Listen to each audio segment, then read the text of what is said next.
Ta-da. Welcome, welcome, everybody. We have a high percentage of people who haven't been here that much, which is really fun. Especially fun for those of us who have been here. It's always fun to see new people.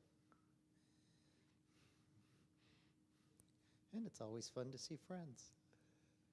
Welcome.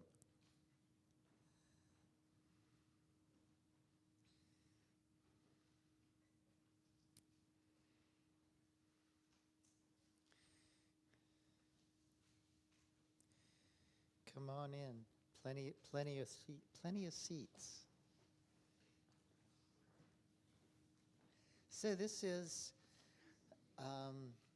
Interfaith Community Sanctuary. If you're here, you probably know that. There are also people online, which is amazing. We don't know who they are. We can't see their faces, but they're out there. And this is the second Sunday. On the second Sunday, we do a ritual called the Universal Worship, and we'll talk about that in a little bit. And let's just, I think we're going to start off with one of the ways we traditionally start off, which is calling in the ancestors.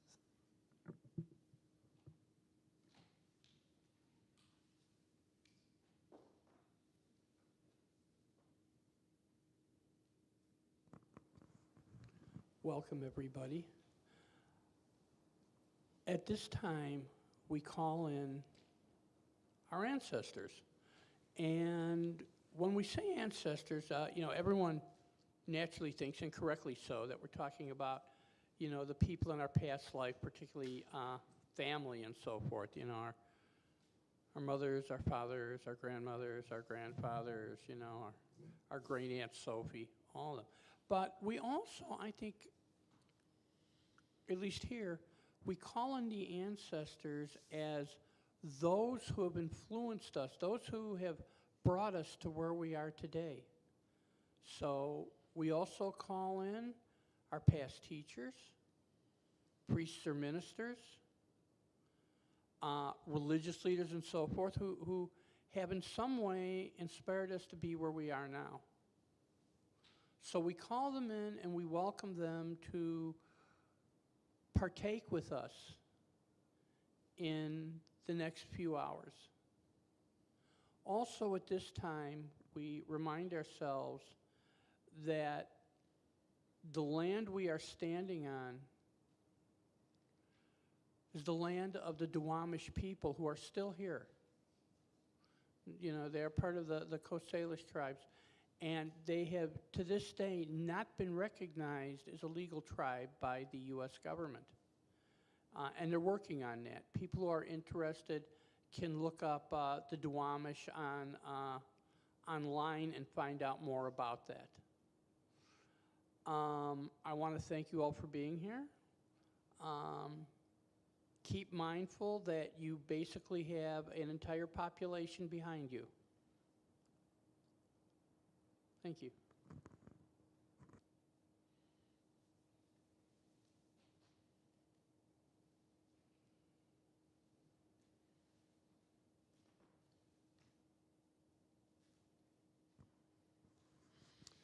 Good morning. Can you hear me through my lovely protective face shield? It's the first time I'm doing it this way. And blessed be, it can be heard. So thank you all for being here. I'd like to offer a prayer for the Divine Feminine. The first thing I thought of when I was asked to do this morning, I'm always honored to do it. I'm a devotee of many years to the goddess, almost since birth, I would say. I'd like to offer a chant from Z Budapest. If you're interested in her writings and chanting, I hope that there are books in our library downstairs by her and about her, or including her works. But this is one I hope you have heard from before, and if I'd like to sing it 9 times through, 9 times being a sacred number to the goddess, and it goes like this.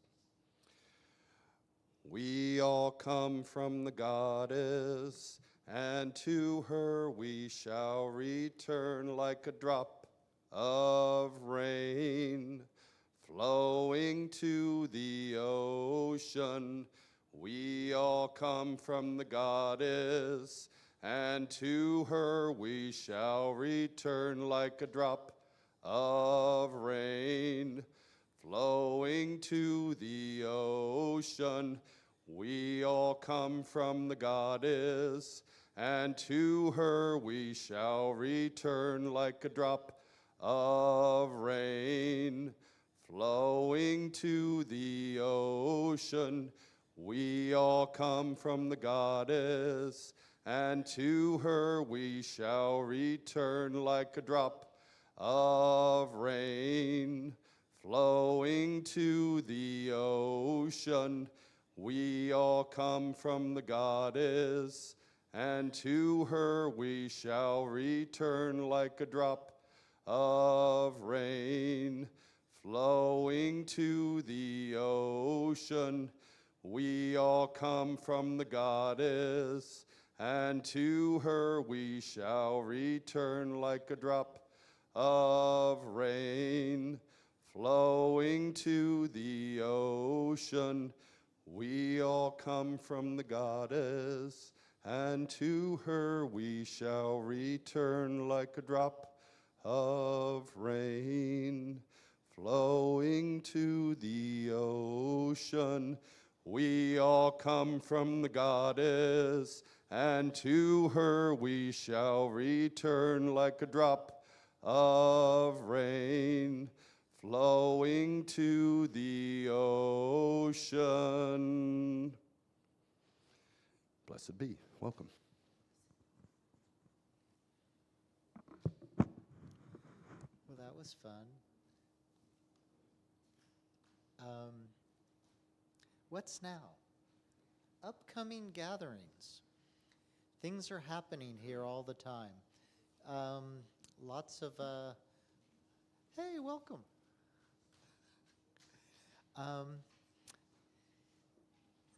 Actually, things are happening here most every day of the week.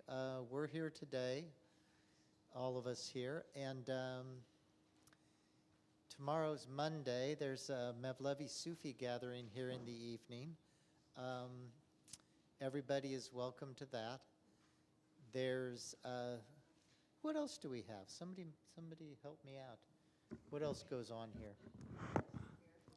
Course in Miracles is on Tuesday. That's both in online sometimes and here sometimes. They've been meeting here about 20 years, maybe more than that.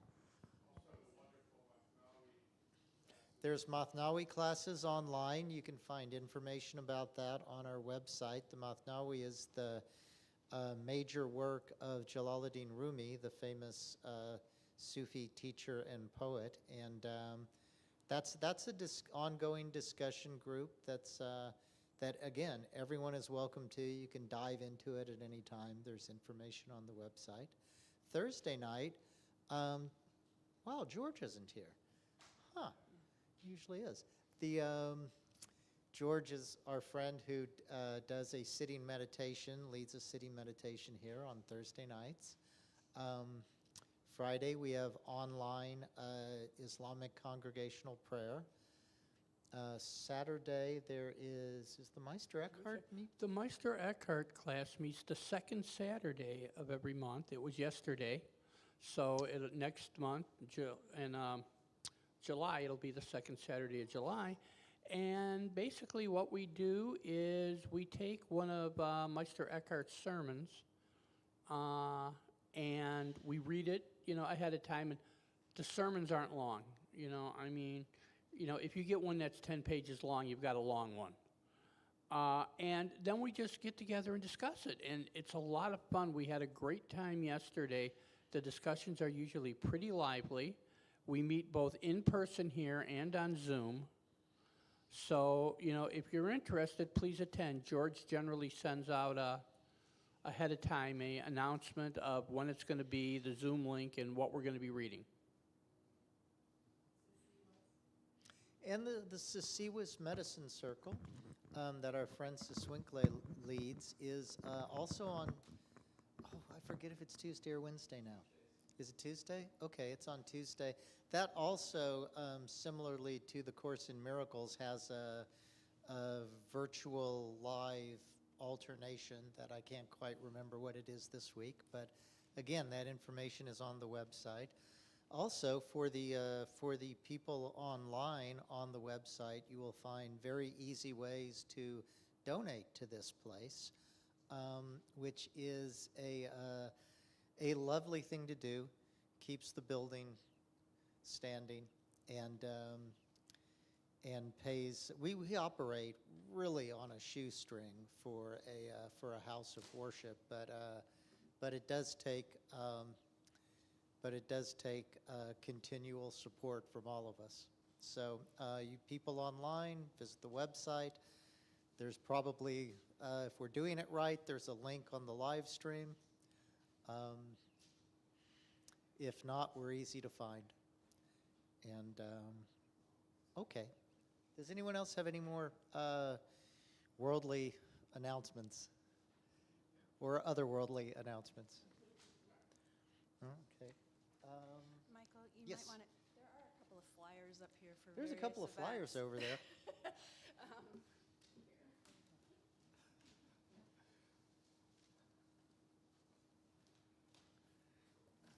Okay. I thought you were going to do it.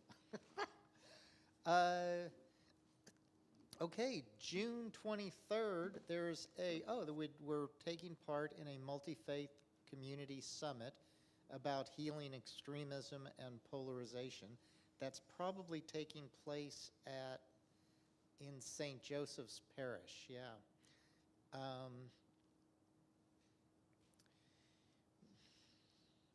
Interestingly enough, it doesn't give an address.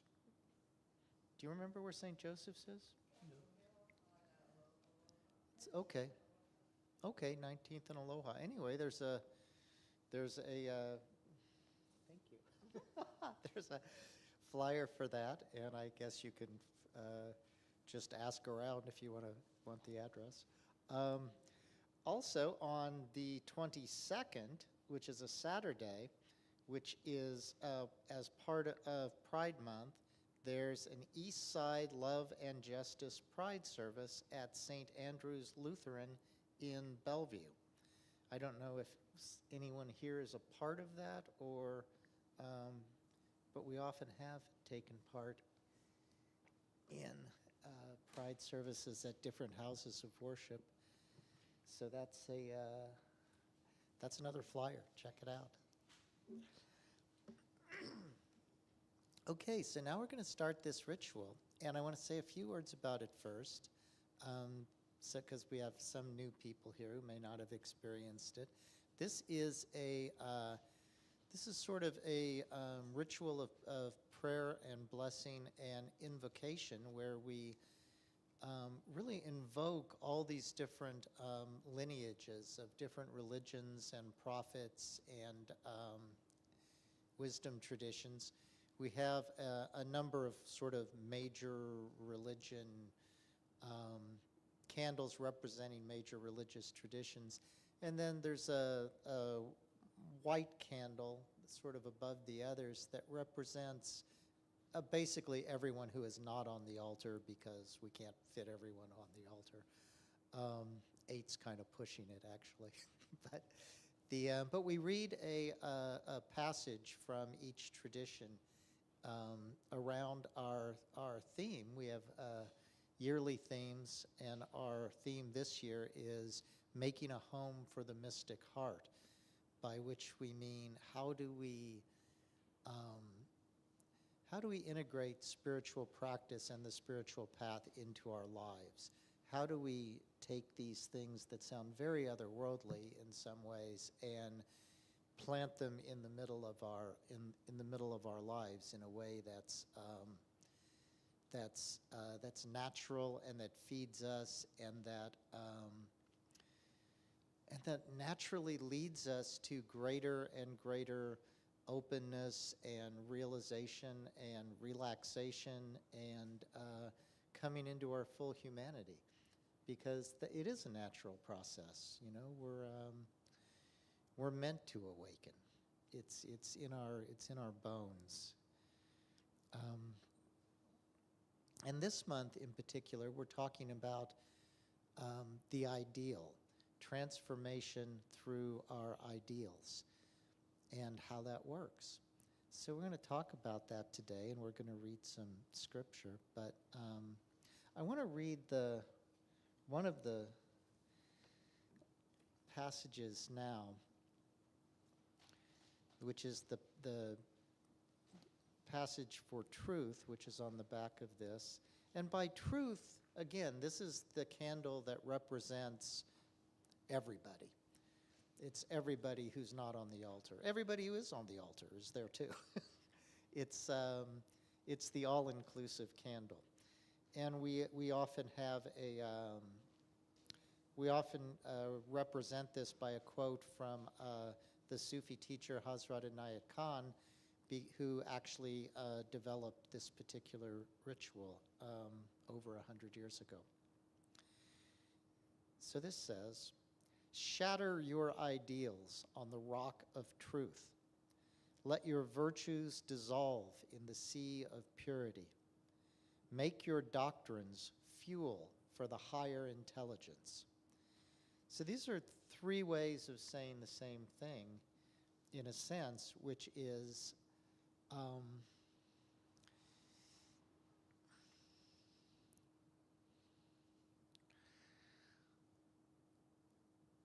our ideals are not the truth. They are a representation of the truth. And we have to do this paradoxical thing where we hold our ideals seriously and closely, and yet lightly, in a way. We hold on to them as strongly as the rope that's going to pull us out of danger, and yet we need to know that they are not the final word, because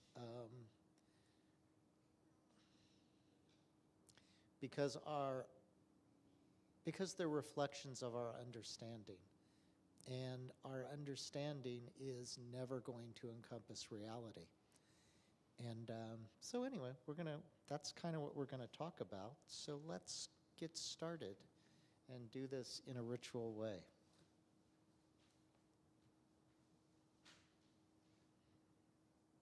Oh, maybe that's me. Yeah, please stand if you are willing and or able. And let's say the invocation that's in the program together. Towards the one, the perfection of love, harmony, and beauty, the only being, united with all the illuminated souls who form the embodiment of the Master, the Spirit of guidance. Thank you. Please be seated.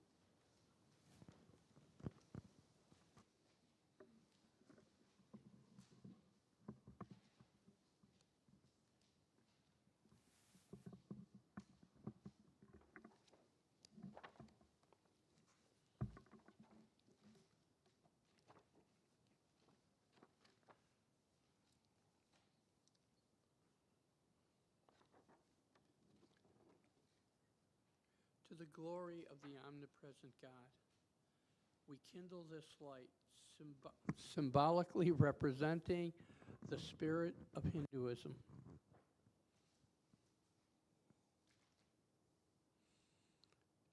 To the omnipresent God, we kindle this light, symbolically representing the Buddhist religion. To the glory of the omnipresent God, we kindle this light, symbolically representing the Zoroastrian religion.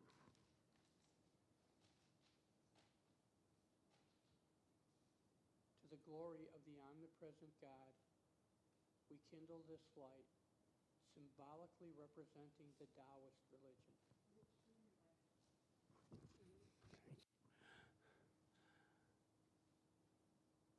To the glory of the omnipresent God, we kindle this light, symbolically representing the indigenous religion.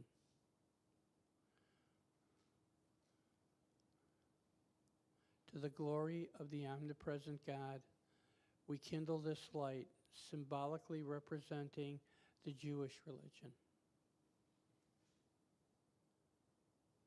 To the glory of the omnipresent God, we kindle this light, symbolically representing the Christian religion.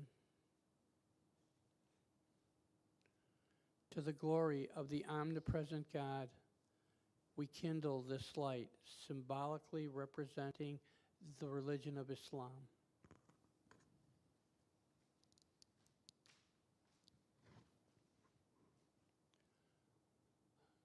To the glory of the omnipresent God, we kindle this light, symbolically representing all those who, whether known or unknown to the world, have held aloft the light of truth amidst the darkness of human ignorance.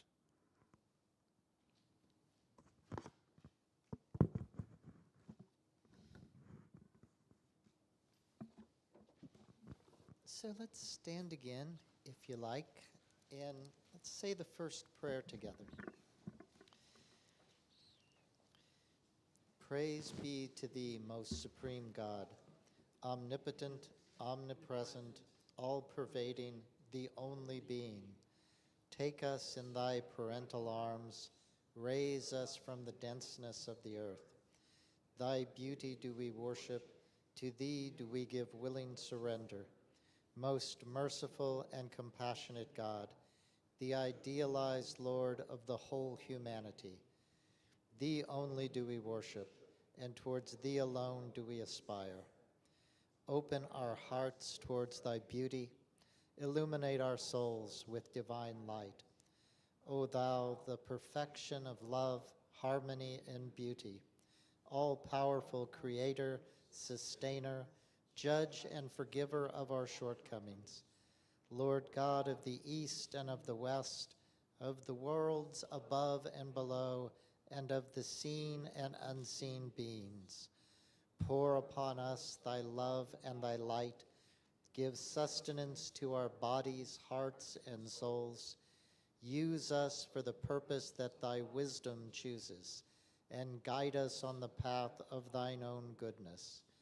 Draw us closer to thee every moment of our life, until in us be reflected thy grace, thy glory, thy wisdom, thy joy, and thy peace. Amen. Please be seated.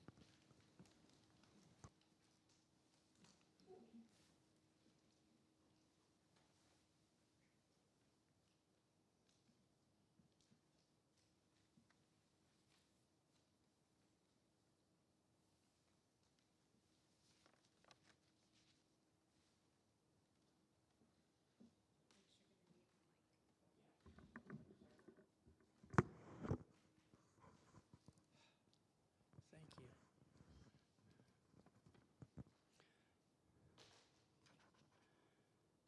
From the Hindu religion, from the Brihadaranyaka Upanishad,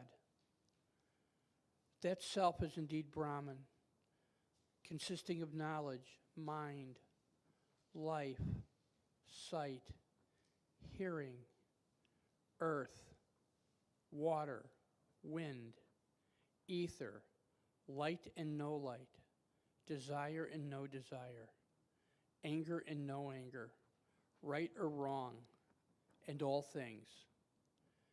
Now, as someone is like this or like that, accordingly as they act and according as they behave, so will they be. One of good acts will become good, one of bad acts bad. They become pure by pure deeds, bad by bad deeds. And here they say that a person consists of desires, and as is their desire, so is their will.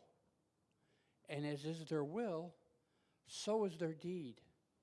and whatever deed they do, that they will reap. We offer to thee, omniscient God, our reverence, our homage, and our gratitude for the light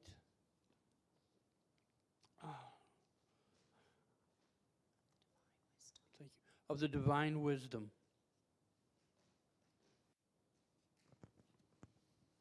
From the Buddhist tradition.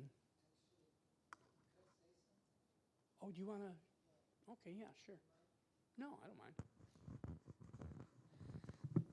We do this, sometimes we read them all and then we talk about them, and sometimes we read them one by one and say a little bit about them. So I'd like to do that today. This is this first offering is from the Upanishads, and represents very well the kind of what we're talking about today, because it's saying we are our desires. A person consists of desires. Not that you have desires, that the collection of your desires is who you are. And this is wonderful because it means that if we change our desires, we transform ourselves. If we become, if we desire the good, then our will inclines toward the good, and we become good. Well, at least however we've defined good in that situation. Actually, whether we think it's good or bad, whatever it is that we are desiring, that is what we will become.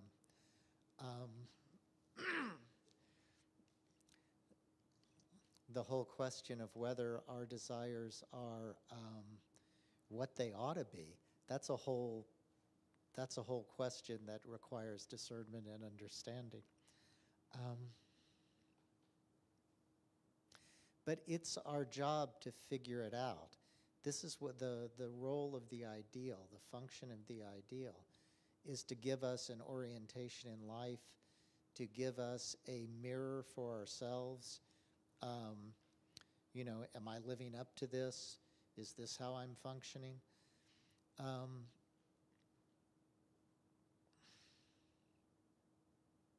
Let's do Buddhism.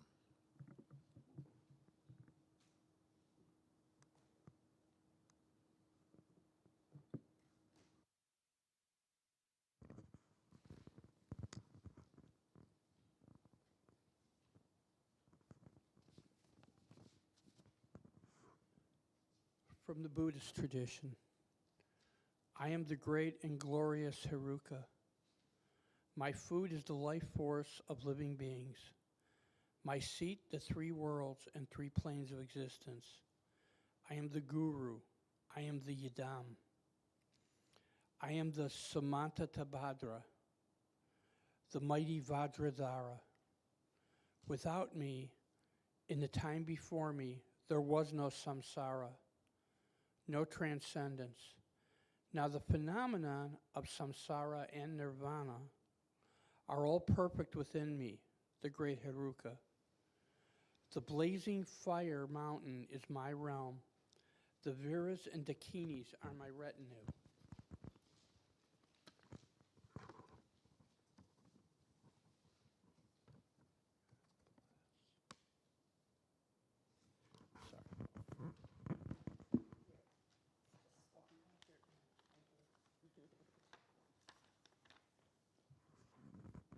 The great perfection is my Dharma. I am the Heruka of equalness and perfection. Quoted by Khenpo Shenga in Advice on Yidam Practice. We offer to thee, omniscient God, our reverence, our homage, and our gratitude for the light of the divine compassion.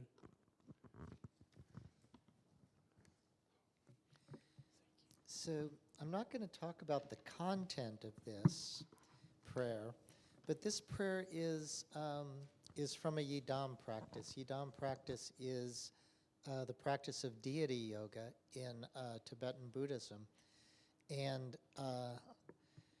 reflects exactly this process of building an ideal and transforming into it. it's a very grounded and sophisticated method of visualizing a deity figure or a mandala in great detail often. And there's a couple of things I'd like to bring out that in this practice that Tibetan Buddhism handles very well. One is the sense that this amazing cosmic sounding God that's being addressed here is not external to the person who is praying. The entire point is that this is a fundamental, a foundational reality that is inside of you. That's something that people often lose sight of. You know, we put things outside of ourselves, and that makes them sort of unattainable by definition. Whereas if we're working with a deeper level of reality that we just haven't quite gotten in touch with yet, then that's very attainable. It's not only attainable, it's our birthright. Also, the Tibetans break down this practice into different stages, and particularly what's called the creation stage and the completion stage.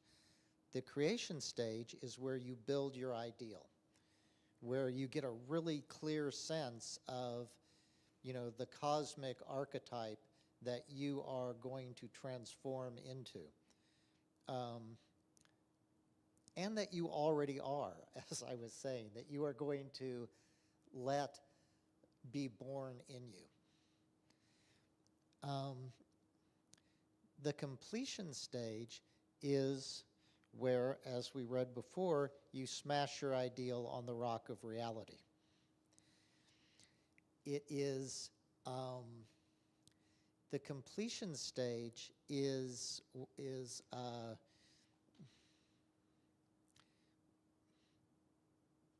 direct perception of naked reality. How do you get there? Well, you get there by doing the first stage, by building the ideal, because by building the part of what you do when you identify with this kind of cosmic archetype is you give up your own identity. It softens your ego structure. It softens your identifications. It softens all your personal burden and personal history, and it softens your identification with those, because all that stuff's ephemeral. All that's going to disappear. No one's going to know who any of us are in 100 years.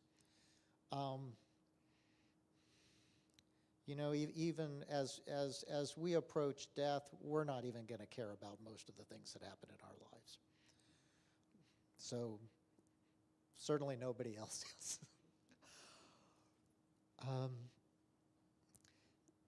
The deity yoga practice, or any kind of we'll talk about the same sort of thing in other religions in a bit, but it softens your identification with your life and with yourself and with who you take yourself to be. And this is a sort of preparation for a more direct perception of reality. Okay.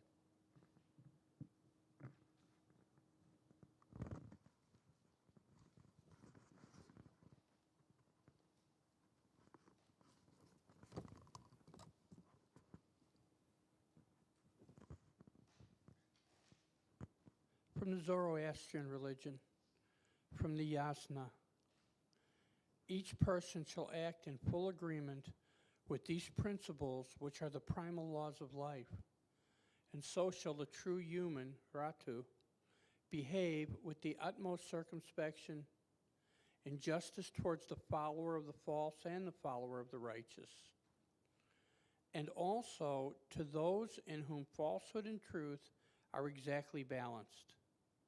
Hence, whoever toils with words or thoughts or the actions of both hands to drive out evil from the follower of the false, or directs their fellow man towards the good, such accomplish the divine will out of love for the living God, of life and wisdom. We offer to thee, omniscient God, our reverence, our homage, and our gratitude for the light of the divine purity.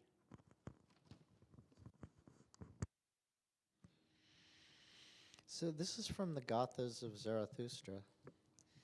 And again, it's showing this is the ideal. This is the way, this is what we should orient towards. When they're talking about the true human is the prophet in whatever tradition. The true human is the perfected human being, what they call the insani kamil in Islam, what they call the bodhisattva in Buddhism, what they call, a prophet in the Judeo-Christian tradition, or the Abrahamic tradition, I really should say, to get Islam in there.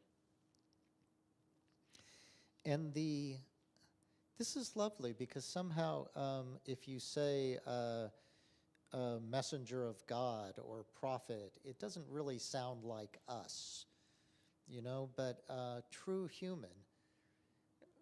We could maybe we could do that. Maybe we could come fully into our own humanity. That sounds more possible. And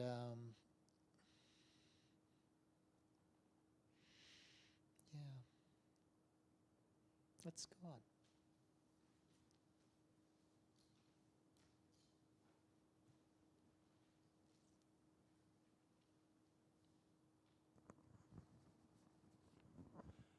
From the Taoist tradition, from the Tao Te Ching. In ancient times, the perfect officer wasn't armed. The perfect warrior wasn't angry. The perfect victor wasn't hostile. The perfect commander acted humble. This is the virtue of non-aggression. This is using the strength of others.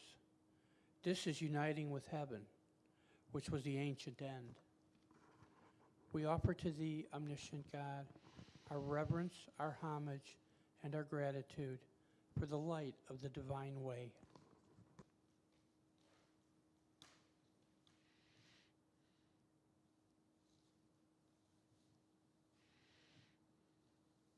We very often idealize the past.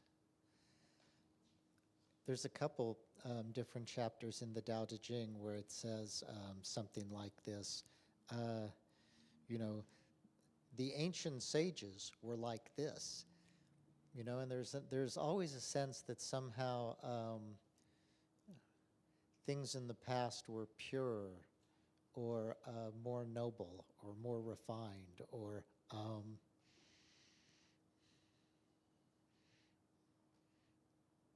it would be lovely to think so, but and I'm sure it's true, but it's also just true from our perspective. They'll be looking back at us and saying this, and how true is that? I don't know.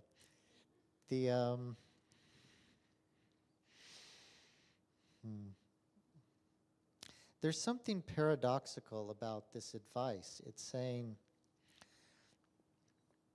the perfect military person is unarmed. The perfect warrior isn't angry. The perfect leader is humble. One thing that this points to is this whole sense of not being caught by our ideals, not being trapped in our ideology, because creation is constantly changing. The Sufi Ibn Arabi says, God never reveals himself in the same way twice. And when we're talking about God revealing himself in that sense, we're talking about, partly, we're talking about creation. Creation which is being, where we are right now, here, which is being constantly recreated in every moment. And constantly destroyed in every moment. The entire thing is in flux. There's nowhere to rest, except everywhere. there is no point of unchanging stability in manifestation.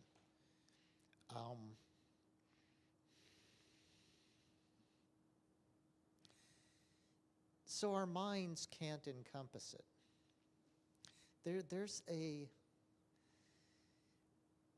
The way that we're taught to learn is through our knowledge, pretty much, gathering knowledge, which is a great thing. I'm all for it. But there's a ceiling to that, and when we talk about the spiritual path, we get this mistaken notion from the way that we've been trained that somehow we can gather enough knowledge and understanding that that we're going to achieve a spiritual goal.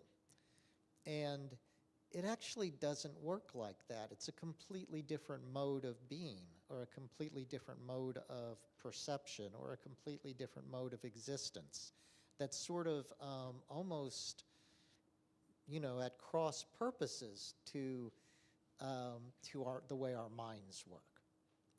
So we're never going to understand reality through our understanding. But we can experience reality through our experience. And we can perceive reality through our perception. Why? Because reality is one.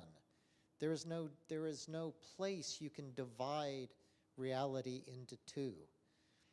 And this is the entire way our mind works, is by dividing things into two. It's by taking something, it's like the difference between subject and object. You're a subject, you're looking at something, that's an object. Well, there's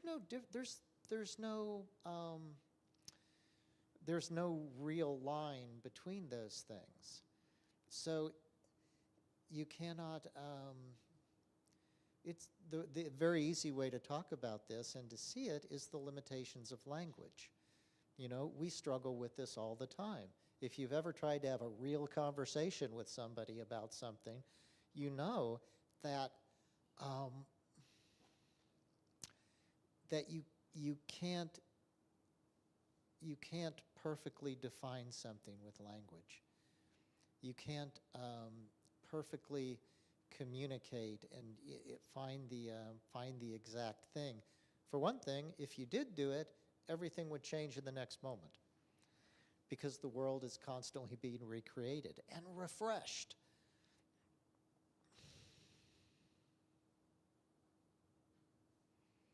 So this is a problem for us because it goes against our training. The other thing that it does is it makes us think things are more complicated than they are. Because experiencing unity, an experience of unity, experiencing bliss, experiencing ecstasy is not complicated. And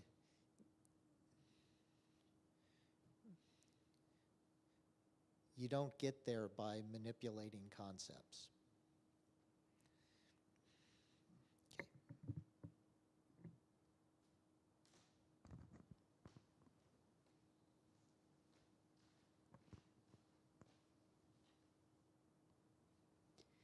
A reading from the indigenous tradition. May you behold this. I have asked to be made over. May you behold this. I have asked to be made over. A good nation I have asked to be made over. May you behold this. I have asked to be made over. May you behold this. I have asked to be made over. A sacred nation I have asked to be made over. May you behold this.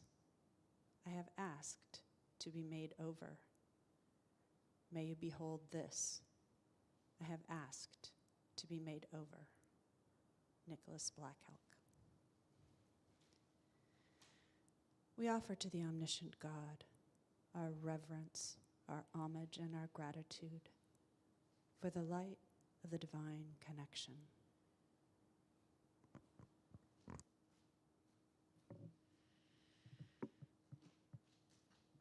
So this is a prayer, and I want to bring a few things out from this. One is the role of witnessing in transformation.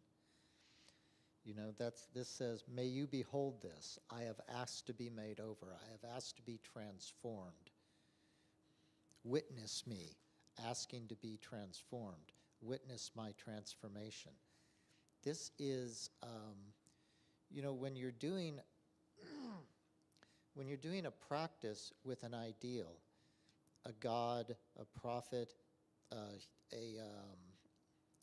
archetype that represents what you want to be transformed into. This is not an individual thing. You know, this is, we do not seek to transform ourselves to, for our own personal benefit. It just doesn't, well, actually, I mean, it works in a limited way like that. The, you know, you can improve yourself in limited ways. But if you are transforming yourself for the good of the world, if you are transforming yourself for the good of the whole, then you're essentially, you are in harmony with the will of the universe, with the will of God, if you will. And that's an incredible energy to have behind you. You know, it's not just like you're using your personal will, it's you become a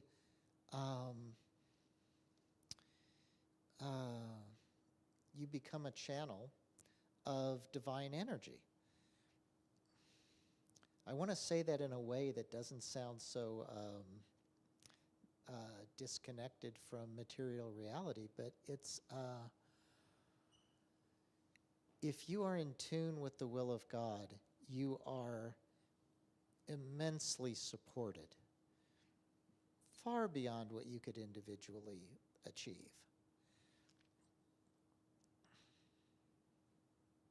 You know, what did Nietzsche say? If you stare into the abyss long enough, the abyss stares back at you. It's the same with God. You know, if you have this ideal of God, whatever that is for you. You know, in the Tibetan tradition, it might be this very elaborate visual picture of a multi-armed being with objects and lots of props. And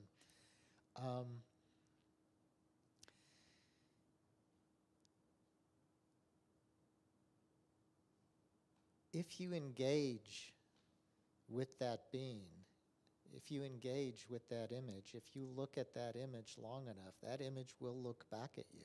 That image will witness you because that image exists inside of you. The reality that that image represents exists inside of you. The reality, anything we can think about God, any idea we have about God, we only have that idea because that reality is inside of us. So in a sense, this is us witnessing God, this is God witnessing us, this is God witnessing itself.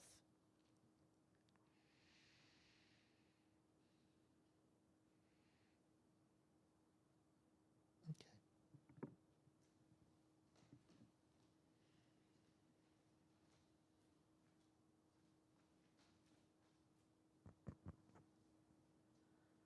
A reading from the Jewish tradition.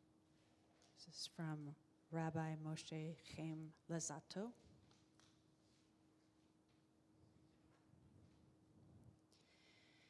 The experience of prophecy must come about through intermediaries.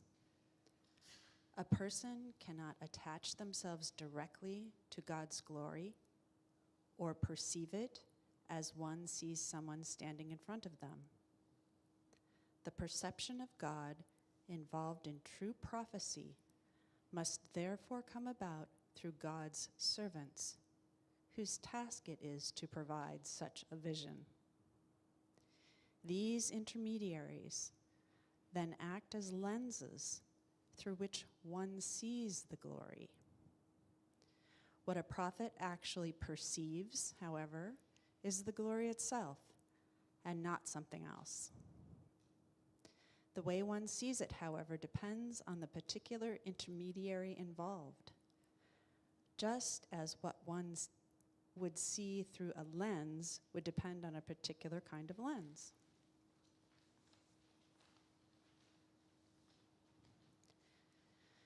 There are, therefore, many degrees of perception, depending on the lens involved. It may cause the subject to appear far away or very close. There can, furthermore, be various degrees of transparency or opaqueness in the lens itself. We offer to the omniscient God our reverence, our homage, and our gratitude for the light of the divine covenant.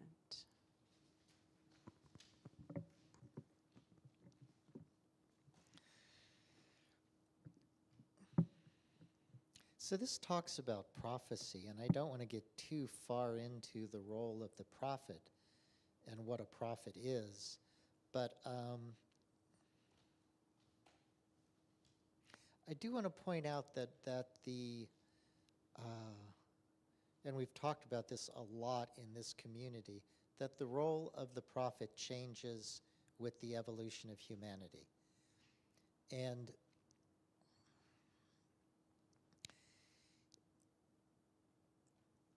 many of these traditions now say that, well, they put it in different ways. In the Buddhist tradition, they say the next Buddha is the Sangha. You know, in Christianity, they talk a lot about the prophetic community, the community as prophet. And in a lot of these traditions, we're getting this sense of the time of the prophet coming off of the mountain with the big book is no longer. That age is over. What's another thing you hear a lot? We are the people we've been waiting for.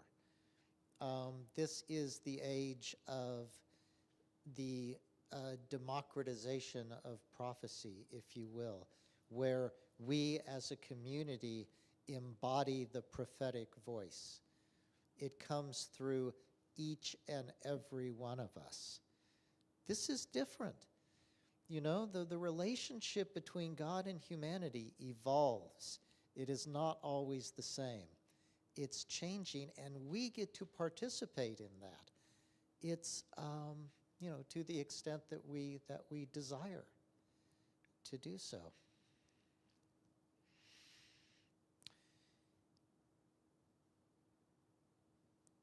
So what do we have to do that? Well, we have to take these words of wisdom seriously, that any revelation, any experience of truth, any communication of an experience of truth comes through a lens.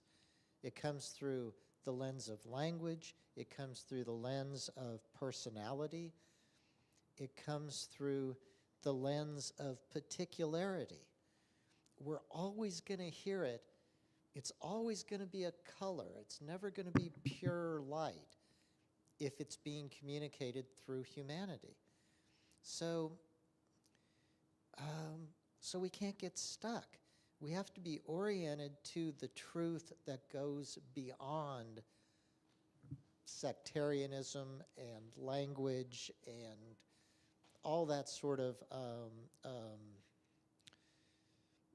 legalistic conflict, let's say. I want to read this again. Shatter your ideals on the rock of truth. Let your virtues dissolve in the sea of purity. In other words, you don't act, you start acting according to a code. Okay, I'm not supposed to do this, and I'm supposed to do this. But that code is not going to cover every instance in your life. Operating according to a code like that is a way of getting to the next place where you are operating according to where the code comes from.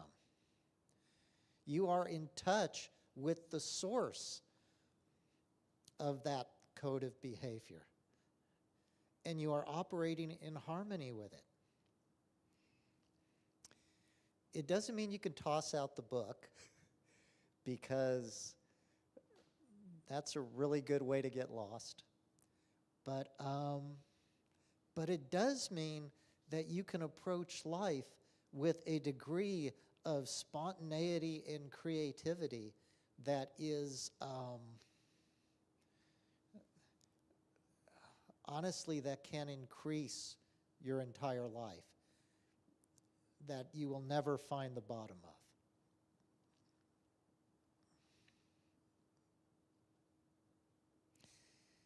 Make your doctrines fuel for the higher intelligence. What are doctrines? Doctrines are beliefs that you can communicate about. That you can say, I believe this. I believe this is true. No statement that you can make about the truth will ever encompass or limit the truth. We've just got to keep this in mind, because otherwise it's so easy to get trapped. It's so easy to get, it's so easy to let our ideologies control our perception of the world.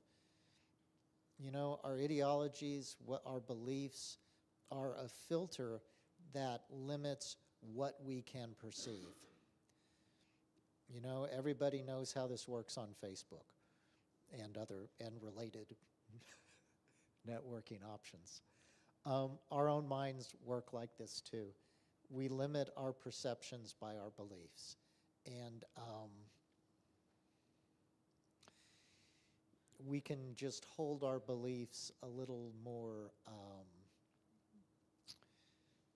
lightly, a little more, with a little more humor, maybe. Okay.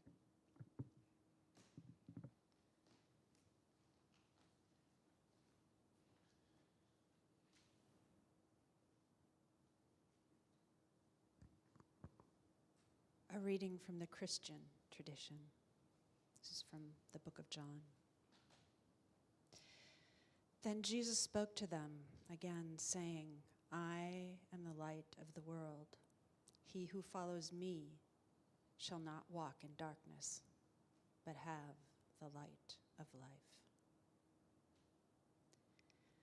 We offer to the omniscient God our reverence, our homage, and our gratitude for the light of the divine self-sacrifice.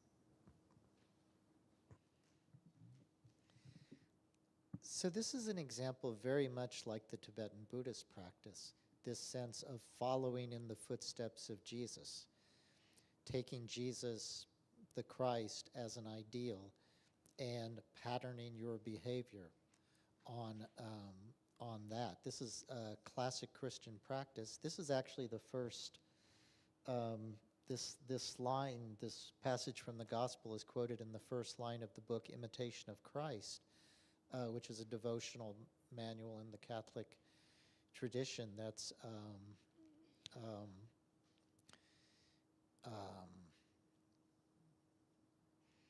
common, deep in the tradition. This, another example would be the spiritual exercises of St. Ignatius, where on retreat, typically, you would every day essentially go through the life of Christ and experience all of these incidents in the life of Christ through visualization and prayer, as though, and experience them as though they were happening to you. this does all the things we checked out off before. It models a productive and spiritual way of being in the world. It gets rid of your own ego. Don't forget that one of the things that Christ did was sacrifice himself, sacrifice his life for humanity. So if you are on the Christian path, that's what you do. You sacrifice your life for humanity.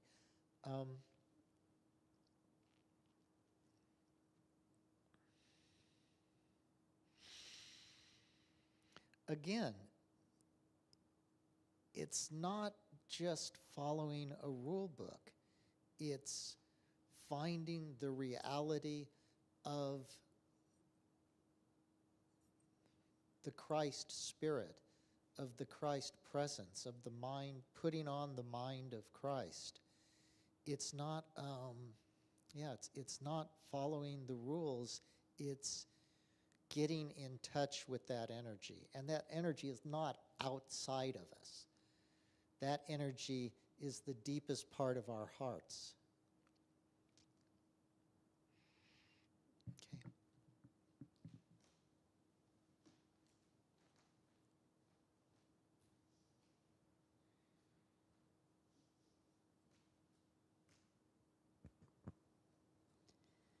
A reading from the Islamic tradition from the Hadith. The Prophet said, "It is a commendable custom, sunnah, to accompany the guest to the door of the house."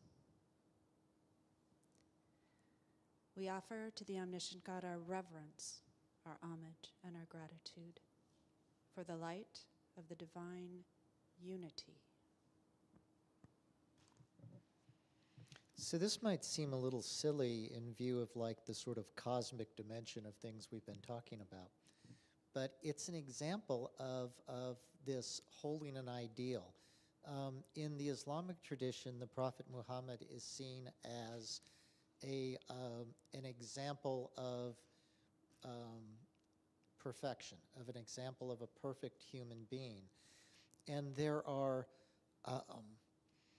countless hadith. The hadith are stories about the Prophet, like this. I was sitting with the Prophet one day, and he said this. It's when you have a guest, it's good to walk them to the door when they leave. It's just rules about politeness and how to deal with relationship and how to deal with all of these very mundane aspects of life.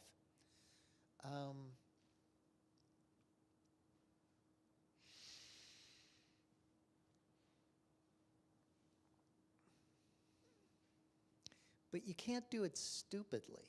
There was a Sufi who said famously, I don't eat. Somebody offered him a melon, and he said, "No, I don't eat melons because I never heard a story about the Prophet eating a melon." And on one hand, that's great. That's a great practice, if that's what you want to do. On the other hand, how silly is that, right?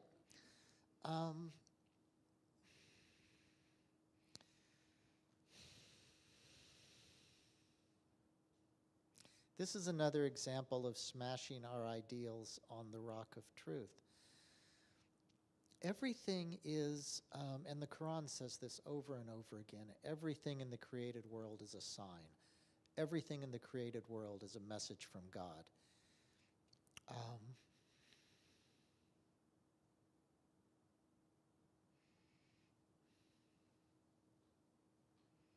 And it points towards unity. It points towards a practice of love and service that leads to an experience of unity. And it's built up of very, very small things, like taking the time to walk your guests to the door. It's made up of the things that we do with each other, the things that we say to each other, the ways we reflect and mirror each other.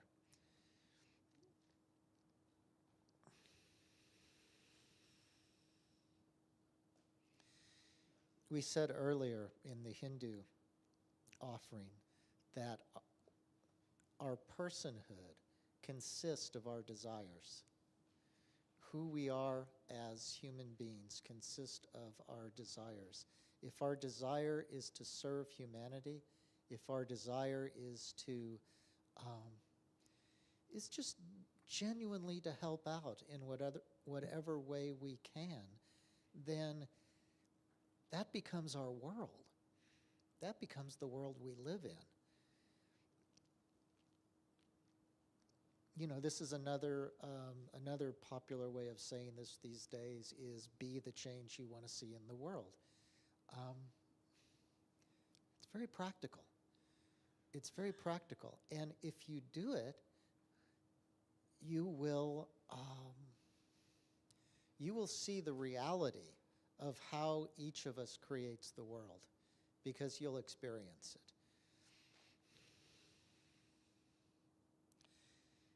You might not understand it, but you don't need to understand it. You need to experience it. Okay.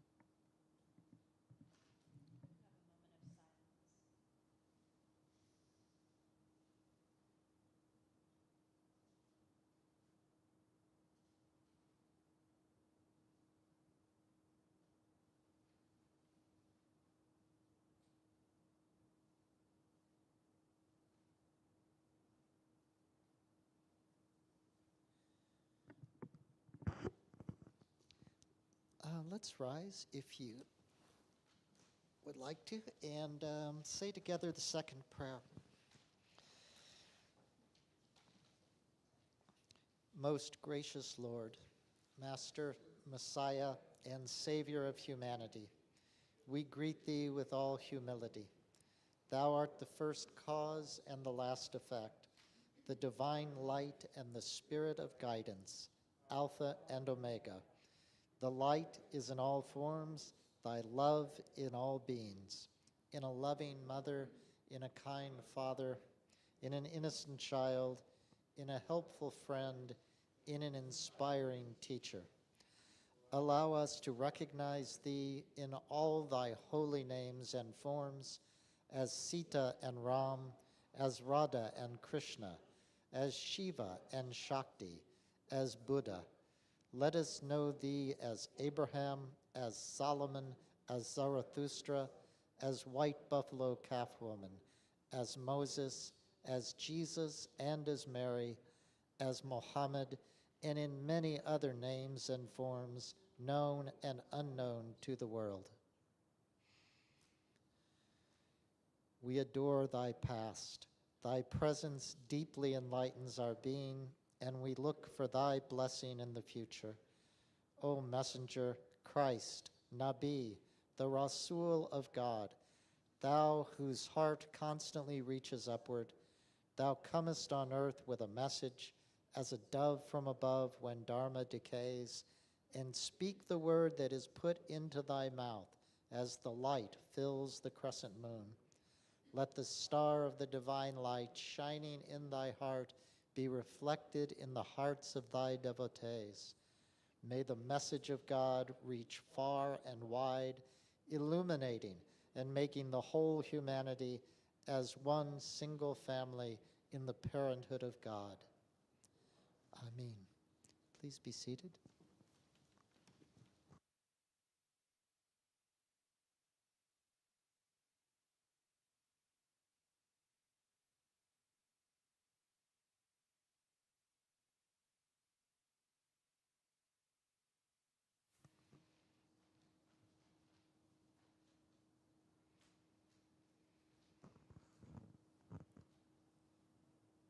Truth. Shatter your ideals on the rock of truth. Let your virtues dissolve in a sea of purity. Make your doctrines fuel for the higher intelligence.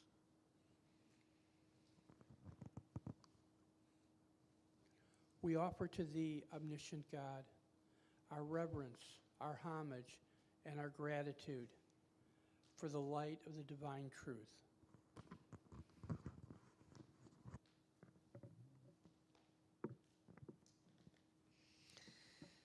So in the program, it says I'm going to give a sermon now, but that's what I've been doing the whole time, so I'm not going to do that.